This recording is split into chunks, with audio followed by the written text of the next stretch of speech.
આઠ ઉપનિષદનો નિચોડ આ વેદ શાસ્ત્ર ઉપનિષદ ને બાપુ નિચોવી અને એમાંથી બાપુ મોતી મોતી જેવા શબ્દો ગોતીને સંતોએ તમને મને વાણી બનાવીને આપી છે. પણ હવે આપણે વેજીટેબલ ના ગ્રાહક હોય તો આ ચોખ્ખું હજમ થાય.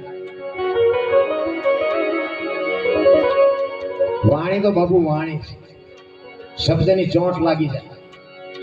સવારામ બાપા એક બજાણાની બજારમાં વાણી કરે કે સુરતા કોઈ સુગડ સમેટે સાહેબ ઘટમાં ભેટે તીરથ વ્રત બહુ કરે જાય બદરીને ભેટે પીડ્યો ન્યા ગોતે ની ગોતે સેટે સેટે આદલ તો અંતરમાં રહેશે મારા બાપ ભજન કરો તો ભેટે.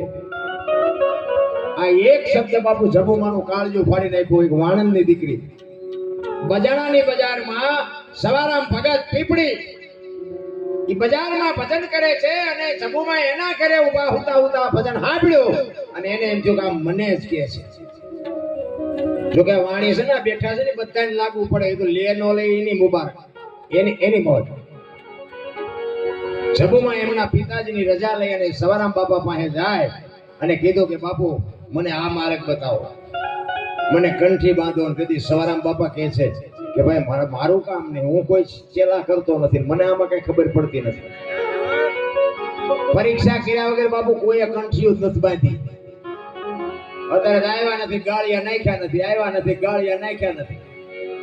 ચેલાને કઈ જે જોતું નથી, ગુરુને કઈ દેવું નથી. હાલ્યું બધાય એમ નથી. રામ ગુરુ અને શિષ્યના નાતાની હજી આપણને ખબર જ નથી. અખિલ બ્રહ્માંડના માલિકને બાપુ પોતાની અનુભવની ઓળખાણ ન થઈ ને એને ગુરુ ગોતવા પડ્યા. રામ જેવા રામને ગુરુની જરૂર શું કામ પડે? તમારે અને મારે તો બાપુ એને ભગવાન માનીએ છીએ, એને ગુરુની જરૂર પડે. માં કૌશલ્યા રામચંદ્ર પરમાત્માના માતુશ્રી માં કૌશલ્યા રામજીને કહે છે કે રામ, વશિષ્ઠ મહારાજ અયોધ્યાના રાજગુરુ એ કે બેટા ગુરુ મહારાજ આવે ને એટલે એમને કહેજે કે મને કંઠી બાંધો, મને મારા ગુરુ તમે થાવ ને મને શિષ્ય બનાવો. 10-12 વર્ષની ઉંમર હતી રામજી. ગુરુ મહારાજ આવ્યા ને એટલે રામચંદ્ર પરમાત્મા જાય છે અને કહે છે કે બાપુ મને કંઠી બાંધો. કે કેમ? તમે મારા ગુરુ બનો. કે પણ શું કામ? એ તો મને નથી ખબર, મારી માએ કીધું એટલે તમારી પાસે આવ્યો. તો કે જા માને પૂછતો હોય. માં પાસે જઈ અને રામજી પૂછે છે કે માં ગુરુ મહારાજ તો આવું કહે છે કે કંઠી બંધાવવાની જરૂર શું છે? તો કે આ બંધન માંથી મુક્ત થવા માટે એમ કહેજે જા ગુરુ મહારાજ ને કે આ બંધન માંથી છૂટવા માટે. અને રામચંદ્ર પરમાત્મા વશિષ્ઠ બાપુ પાસે આવે અને બાપુને કહે છે કે બાપુ આ બંધન માંથી છૂટવા માટે મારે ગુરુની જરૂર છે. અને પછી બાપુ ગુરુ મહારાજ કહે છે કે તને બાંધ્યો છે કોઈને એ તો પેલા નક્કી કહે. અને વાત એ હાચી નથી, આપણે બધું ઊભું નથી કર્યું. આ બંધાણા છીએ આપણે ને. આ બૈરું કે ભગવાન આપણે મોકલાયું હતું, આપણે ઘોડું લઈ ગયા હતા અડધું ગામ લઈ. એ તો આપણે ઊભું નથી કર્યું. પછી એમ કે આનેથી છૂટવા હોય, આનેથી જેમ છૂટવા તમે વળગાડ્યું છે તમારે ભોગવવા રહે ને. થાંભલાને બસ ભરે પછી થાંભલાને કે મને મોગ પણ ત્યાં ચાલ્યો છે, થાંભલા ચાલ્યો છે. આમ જ છે બાપુ આખી દુનિયા. કોઈની માથે વજન છે નહીં, લઈ ફરે બધા. મેં ખેતર લીધું, મેં ટ્રેક્ટર લીધું, મેં મકાન બનાવ્યું, જા લેતો જાય ને બીજા વાપરશે. કાંઈ છે ને ઉપાડો લઈ ગયા બધા. માણસ જન્મે ને બાપુ 2-2.5 કિલો નો હોય, 60-80 વર્ષ જીવે મરી જાય ને શમશાનમાં લઈને હળગાવી નાખો પછી એની રખ્યા ભેળે કરીને જોખો એટલે 2-2.5 કિલો થાય. કાંઈ છે નહીં, મોજ કરી લ્યો. મને એમ થાય જીવે એવું જ હવે આવ્યું લ્યો. હે આપણા ગઢે ભાડ્યું, આપણા ગઢા ભૂખ્યા રહેતા હતા ને તોય નતા દાણા જોર આવતા. અત્યારે ભૂખ્યાનો માર્ગ નથી, તમે જોવો તો દાણા જોઈને લેન લાગી. તમારે ના ગમે હોય, અમારે ત્યાં 3 દિવસ વારો આવે જોર આવે છે કે આ નામ લખાવો કાલ ને પમદી આવજો. એમાં આટલી કરતી છે. ડોક્ટરો આવે છે, ડોક્ટરો આખી દુનિયા હાજા કરે એવડા અહીંયા આવે દોરા બતાવ. આપણા ગઢ અને બાપુ બે ટાઈમ હારો રોટલો ન જડ્યો તોય ઓલાને ન કીધું કે ત્યાં માણા બનાવીને મોકલ્યા તું બે ટાઈમ નો રોટલો તો દે, તોય ન વિચાર્યું કે હારું શું નડે, હાલો ભૂવા પાસે દાણા જોવરાય. અત્યારે તમે જોવો તો બાપુ હામ ગામ ને ઠામ છે, તો ઓલામનું હેલ્યું છે, કોઈને કાંઈ નડતું. એક બેન હતી બેન જુવાન દીકરી હતી, લગ્ન કરેલી છે લગભગ, હારી દીકરી રૂપાળી હતી. એમને દોરો બાંધ્યો હતો, માલિકોર થી નીકળ્યા, ટ્રાફિક હતું ને દાણા જોવાનું, એમાંથી નીકળ્યા. તમે કોઈ બેન તમે દોરાવા આવ્યા હતા? કે હા. મેં આ દોરો છે નો બાંધ્યો કે નજર ન લાગે એનો? મેં કોઈ નજર કેમ નજર એટલે મને કે હું થોડીક રૂપાળી છું, થોડીક ધોળી છું ને એટલે મેં કીધું આ ગધાડા રાખડે તમારા કરતા ધોળા નથી. ઈવડે બિચારા દાણા ક્યાં જોર આવે, એમને બિચારા ઉકળે રાડા કઈ જીવે, કોઈને નજર ન લાગે, તમને નજર લાગે. અરે આમ જ હાલ્યું છે મારા રામ, કાંઈ છે નહીં, મોજ કરી લેવાની. આમ દામ ને ઠામ છે, વાહન મકાન રૂપિયા લોટા હવામાં ઉડે, વગર દોડે વાતું થાય. મારા રામ કાંઈ ઘટતું નથી. ભગવાને બાપુ આપણને છે ને મોકલ્યા છે ને ત્યારે બધું નક્કી કરીને મોકલ્યા છે કે તમને માણા બનાવીને મોકલ્યા. હું કોઈને સુખી નથી કરતો, હું કોઈને દુખી નથી કરતો. તમારા કર્મ તમને સુખી કરે, તમારા કર્મ તમને દુખી કરે. હું કાંઈ કરતો જ નથી. તોય માણા જોવો તો મંદિરમાં પૈસા વાળા હોય માલ પાસે ભીખ માગે, ઓલા ગરીબ હોય બહાર બેઠા બેઠા ભીખ માગે. ભગવાનને જેમ આપણે દાડીએ રાખ્યો હોય, આમ પૈસા લાગી ગયા, છોકરાનો હક પણ ન થતો, કઈક મેળ કરી ઢાબુ ભરવું, થોડો છૂટાનો મેળ કરી, આપણે એમ તો શું દાડીએ રાખ્યો તો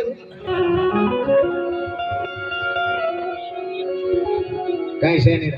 પાંચ તત્વનો દેહ છે, મહાપુરુષો કહે છે. જો સદગુરુની વાતો છે ને મગજમાં રાખવા જેવી છે, બાપુ જીવનમાં ઉપયોગ છે. પાંચ તત્વનો દેહ છે, ધરતી આકાશ પવન પાણી અને પ્રકાશ. પાંચ તત્વનો દેહ માણસનો છે. ઢોરને 4 તત્વ, ઝાડ પાન પક્ષીને 3 છે, ઝાડ પાન વનસ્પતિને 2 છે, અને ઈયળ મચ્છર માખને 1 છે. એમાં લોહી હાડકું કઈ ન હોય. 5 તત્વ માણાને શું કામ આપ્યા તમે મને કહો? આ સદગુરુની શાન હોય ને તો બાપુ સમજાય, બાકી નો સમજાય. 84 લાખ યોની છે ને, એમાં ભજન માણસ એક જ કરીએ કે આ કૂતરા કાગડા ભોંડડા ભેંસું કોઈ નો કરીએ. 5 તત્વ માણસના ઈ હાટુ આપ્યા છે. શું કામ આપે? માણા બૂસ મારવામાંથી ઉછા નથી આવતા. 5 તત્વ આપ્યા, હું બૂસ મારવા આપ્યા. ઢોરને 4 તત્વ. આપણું ઢોર હોય ને, એ ધણીને ઓળખે, ઘરને ઓળખે. આપણું ઢોરું આપણી જ કડકી આવે, પણ ગમે એવું ખાનદાન હોય તો એને બાંધવું પડે. શું કામ? એ ભૂખ્યું હોય, તમારા બનાવેલા રોટલા ખાઈ જાય, એને હાન છે, ભાન નથી, એક તત્વ ઘટે છે. તમને બુદ્ધિ આપી દે, તમે બુદ્ધિના ગાળિયા થયા. મારી નાખું, તોડી નાખું, લઈ લો, આ કરું તે કરું. પછી આપણે આવું ન કરાય, કોક મારી પાસે જવું પડે. એ કે એ જેલ તો મળદ હાટું જ છે ને. હવે મારી પાસે જી આવ્યા એને પૂછો તો ખરા, મળદના દીકરાઓ મારી પાસે એમને રોતા નથી આવડતું. બહાર નીકળે ને પછી એમ કે કોક ની ગાળ ખાજો, લાફો ખાજો, પણ મારી પાસે એવો ધંધો ન કરતા. અરે શું ભલામણ, આના હાટું માણસનો અવતાર છે. આનંદ કરી લેવાનો. અત્યારે તમે જો છોકરા કાજુ બધા વાગી કરે લ્યો, આપણે પાર લે નતું મળતું આપણે તો હજી ઘટે જ છે, બધા રોવે જ છે. બધા અમારે આ નથી, અમારે આ નથી, અમારે આ નથી. મરો નો હોય, શેઠો જ નથી, શેઠો જ ભલામણ. બળદિયાને ખબર પડે કે હવે પાછું વળી જાય, શેઠો આવે તો બળદિયો વળી જાય. માણા ખાઈડમાં જાય તો હેઠા ઉભા રહે. અરે બાપુ મને તો એમ થાય શું ભલામણ સમય આવ્યો, થીગડા ઉપર થીગડા દઈ દઈને મરી ગયા. બધાને આ મોટી ઉંમરના છે ને, બધાને ખબર હોય મારા રામ કેવા દિવસો કાઢ્યા છે. અરે હું મારા ઘરની વાત કરું, મારી માન મારો બાપ બાપુ કેટલી વખત ભૂખ્યા હુઈ રહ્યા, અમને ખવડાવીને ભૂખ્યા હુઈ રહ્યા. મારી તો એક જ ભલામણ હોય કે માન બાપ હોય ને તો બાપુ 2 ટાઈમ સારો રોટલો દેજો. કાંઈ ન કરો તો કાંઈ બાપુ જરૂર જ ન પડે. આપણી ગેરંટી. માન અને બાપને હાચવી લ્યો ને, જિંદગીમાં કોઈ દી મોળો દી ન ઉગે. 40 લાખની ગાડીઓ લઈને નીકળે, વાયલી સીટમાં જો કૂતરો બેઠો લબરક આમાં માને બાપાને બેહર્યા હોય તો હે. અરે અમને સારું જોડું નથી જોડ્યું, અમારો દીકરો કેવી ગાડીમાં ફેર્યો. બાપુ જિંદગીમાં કાંટો ન વાગે ભલામણ. કેવી રીતે તમને મને મોટા કર્યા છે ને, એ તો એને ખબર છે.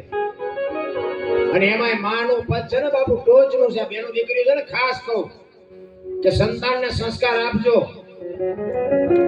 અને સંસ્કાર તો માં આપે તો જ પતે. બાપાની વાત જ જુદી છે. આખી બાપાને ના માં ને બાપુ ધરતી આસમાન જેટલું સેટું છે. તમે જોજો એક નાનું સંતાન હોય ને એને માં દવા પાય ને કેવી રીતે પાય? આમ ચમચીમાં લે ને ખોળામાં લે ને આમ પંપાળે ને મારો ડીકો એમ કરીને આંગળી બોલીને એને એની જીભે પેલા ડળે કડવી કેવી છે. અને મારો દીકરો કરતો હમણે પી જવાનો એમ કરીને હળવે એકદમ ઘટાક લઈને પાઈ દી ઈ માં. અને બાપાને પાવાનું કીધું હોય ને તો બાપા તો શીખરેથી લાકડો પકડે ને એમ માથું પકડે પેલા અને પછી પી દસ કે દો માં ભાઈ એમાં ફેર હોય ને બાપ ભાઈ એમાં ફેર હોય. માં છે જો માં છે ભાઈ. મહાપુરુષો વાણીમાં કે પ્રથમ પહેલા કોને સમરીએ કોના લેઈ નામ. માત પિતા ગુરુ આપણા લઈ અલગ પુરુષના નામ. પહેલી માં, પછી બાપ, પછી ગુરુ, પછી ભગવાન. માનું બાપુ પદ છે ને કોઈથી મળે એવું નથી. હું તો એમ કહું છું કે હાજનું ટાણું હોય ને વાયુનો ઓસરીની જોડે માં બેઠી હોય ને કોક દી ખોળામાં માછો નાખીને પૂછજો માં મારો જન્મ થયો તેથી તને વેદના શું હતી, પીડા શું હતી, કોક દી પૂછજો. કારણ કે તમને મને આની ખબર જ નથી. પેલા એક દેહમાંથી બીજા દેહનું સર્જન કરવું એટલે તમે શું આ વાત માનો છો? હે આ દેહને બાપુ જોઈ તમે કહું માનો દેહ કોથળા જેવો કરી નાખે અને તમારું મારું આ સર્જન થાય. અને ઈ માં જો એક બટકું રોટલા હાટું બાપુ વારા કાઢતી હોય તો જિંદગીમાં ગાડી નો હાલે પાટે. જેવી હોય એવી માં અને બાપ જેવા હોય એવા. બાવડું ચાલવાની જરૂર પડે તોય ભલે, પાણીના લોટાની જરૂર પડે તો ભલે બાપુ સેવા કરજો. જિંદગીમાં ક્યાંય કોઈ દે દાણા નો જોરાવા પડે આપણી ગેરંટી. અને માં ને બાપ ને દુખી કર્યા ને બાપુ રામદેવજી બાપાને આવા માંડવા નાખો ને તો બાપુ રામદેવજી એ કામ ન કરે એ તમને કહી દઉં. માન બાપ જેવા ભગવાન બાપુ આ દુનિયામાં ક્યાંય છે?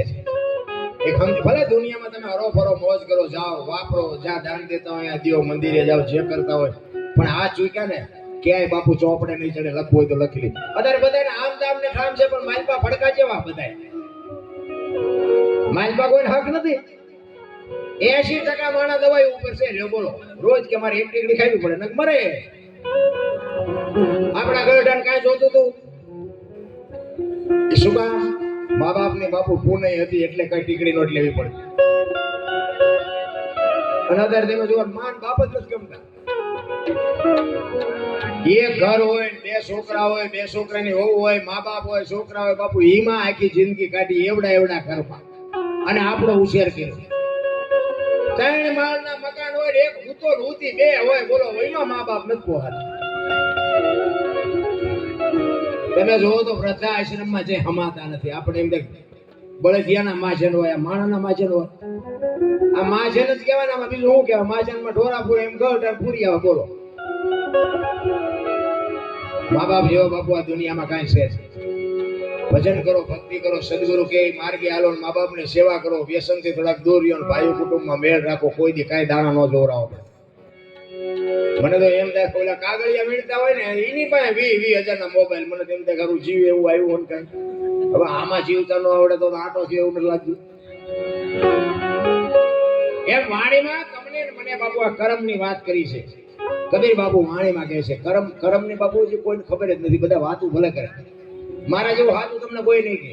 બધા છે ને બધી કહેતા કે સ્વર્ગમાં ઇન્દ્ર ભગવાન સોનાના સિંહાસન ઉપર બેઠા છે ને ઇન્દ્ર ને પસરાયું છે ને અહીંયા ફુવારા છે, અહીંયા કોઈ જી આવ્યું હોય કોણ બાર પગ ચાલવા જી આવ્યું કોઈ કાંઈ છે નહીં. આ બેઠા છો ને આ સ્વર્ગમાં આપણે બેઠા છે એટલે સમજી લેજો. ઉપર કાંઈ છે નહીં. ઘણા નથી કહેતા ફલાણા ભાઈ કે ઉપર ગયા એટલે હળગાવી નાખ્યા આખું ગામ ભેગું થઈને આવીને ઉપર ની ક્યાં દે છો?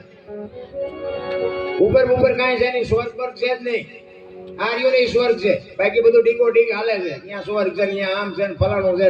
આ એમાં વાતોમાં આવીને આ દુનિયા દુખી થઈ ગઈ. મેં તો ખટારો આવ્યો ને 20 વર્ષ બાપુ આખું હિન્દુસ્તાન રખડી આવ્યો. કોઈ લઈ જાવ કોઈ કહેતું ને લાવો જ કરે. એક જગ્યાએ ગયા હતા કે મંદિરમાં અમે આમ જાતા હતા ને કે 10 રૂપિયા આપો મેં શેના એ કે ટોકરો વગાડવાનો મેં અમારા રામજી મંદિરમાં 4 ટીંગાય ઘરે સુધા હું નહીં વગાડ્યું આવી નવી દુકાનો છે આખી દુનિયામાં જ્યાં જાઉં જી આવજો આ રામદેવજી બાપાનો જન્મ ક્યાં થયો મેવાડમાં અવતારી આયા રાજસ્થાન મીરાનો જન્મ ક્યાં થયો મેવાડમાં અવતારી આયા કૃષ્ણ પરમાત્માનો જન્મ ક્યાં થયો ગોકુળમાં અને મથુરા અહીંયા બાપુ મોજ કરીને આવતો રહ્યો આ એવું નથી લાગતું કે આ ધરતી ઉપર કઈક પાવર છે અને આ આપણો જન્મ થયો એવું આપણને નથી લાગતું કે આપણે કઈક ભાગ્યશાળી છે અને બાપુ 10 કિલોમીટર હાલો ને એક ધર્મનો વાવટો ફરકતો હોય બાપુ પીરના પંજા બધે પડી ગયા હરિહર ની આકલો પડી બાપુ પીરનો પ્રતાપ છે બાકી અહીંયા બાપા શેરીમાં છે ને અહીંયા કોઈ પાણીનું નથી પૂછતું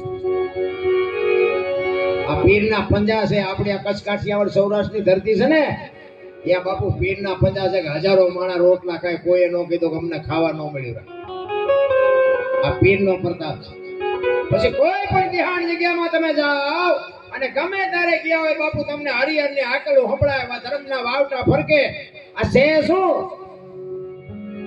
બાકી ખટારો લઈને આખી દુનિયામાં રગડ્યો બાપુ પૈસા લઈને હાસુ નથી દેતા અહીંયા હાવ મફત અમે ઉજ્જૈનમાં ગયા હતા એક ભાઈ અમે ગાઈડ લીધો તો અમને બધું બતાવતો હતો કે અહીંયા આ વિક્રમનું મંદિર ને આ કાળ ભૈરવનું મંદિર ને આ નવગ્રહનું મંદિર ને ફલાણું ઢોકળો ને એ બધી વાતો કરી મેં કીધું બધું છે પણ હરિહર નથી મને કે હરિહર એટલે શું કોઈ ખવડાવ્યું હોય ખબર પડે મેં કીધું મફત ખવડાવે ને હરિહર કહેવાય મને કે મફત તો કોઈ નહીં ખવડાવું તો હાલ મારી ભેગો તો મને કે જ્યાં સુધી ખવડાવે તું જીવ ત્યાં સુધી પણ એને હાસુ ન માન્યો કારણ કે કોઈ પૈસેથી હાસુ ન કર્યું હોય મફત નું માને અને આપણે બાપુ દેહાણ શીખે એવું તમે જોવો તો ખરા કેવા ધર્મના વાવટા ફરકે બાકી કરમ ને બાપુ છે ને કોઈને ખબર નથી રામ જેવાને જો 14 વર્ષ વનમાં જવું પડતું હોય સીતાજીને જો બાપુ 14 વર્ષ રામ ભેગું રખડવું પડતું હોય દ્રૌપદીના ચીર લૂંટાતા ને કોણ નતું કાળના જડબા ઝાલીને ઉભા રાખે એવા પાંડવો હતા આખી દુનિયાને ખબર છે શું દ્રૌપદીનો વાંક હતો અખિલ બ્રહ્માંડનો માલિક કૃષ્ણ પરમાત્મા આખા વિશ્વનું જેને સર્જન કર્યું હોય એને ખબર ન હોય કે આ બેસ તો ફિલ્મન બાણ મારશે ને ખબર ન હોય કૃષ્ણ પરમાત્માને બાપુ ભીલે બાણથી વીંધી નાખ્યા એનું શું કર્મ છે થઈ થાવે થાસ્યાઓ ત્રિકાળ જ્ઞાની મહાપુરુષ ગંગાનો પુત્ર ભીષ્મ છેલ્લે બાણની પથારીમાં હોવું પડ્યું જેનું મોત આવે એમના દૂધ જેનું મોત હોય ને જીવ લેવા આવે અને ભીષ્મ એમ કે અત્યારે વ્યા જાઓ 6 મહિના પછી આવું આટલો સમર્થ સિદ્ધ પુરુષ એને છેલ્લે બાણની પથારીમાં હોવું પડ્યું હોય તો એનું શું કર્મ છે આપણે જોવું જોઈએ ને આપણે જેટલા મલકના કુશ માર્યા છે આપણે નહીં ભોગવવું પડે કરમ કોઈ દી છોડે નહીં પછી ભલે હોય ભગવાન પરાશીના પીપળે તેથી ભીલે લઈ લીધા પ્રાણ બાપુ અખિલ બ્રહ્માંડના માલિકને ચૂકવવું પડ્યું છે આ તમે આમાં આવા ભગીરથ કાર્ય કરો છો ને પૈસા નાખો છો ને એને ખબર છે અને બાપુ આનો બદલો ન મળે ને તો આમને કોઈ રૂપાળા જોઈને માથે નથી નાખતું તો આના ભરોસે નાખે છે પણ જે તમારું ભગીરથ કાર્યમાં જે પરમાર્થમાં તમે આપ્યો હોય ને બાપુ એની નોંધ થાય એક મગજમાં રાખજો બાકી કર્મની ગતિ હજી કોઈને ખબર આખી દુનિયાના બાપુ ખિસ્સા કાતરે સીવડે સુખી છે ભક્તિ કરે દુખી છે પણ સત્યનો વિજય થાય હોનાના ટુકડા ગમે એટલા થાય ને બાપુ એની કિંમત ન ઘટે લખી લેજો હોનું હોય હોનું જ હોય પણ કસોટીમાં તો ઉતરવું પડે અને કસોટી હોનાની જ હોય લોટાની ન હોય એટલા માટે કબીર બાપુ વાણીમાં કહે છે કે કર્મની ગતિ બાપુ કોઈ દી કોઈને છોડ્યા નથી શું કહે છે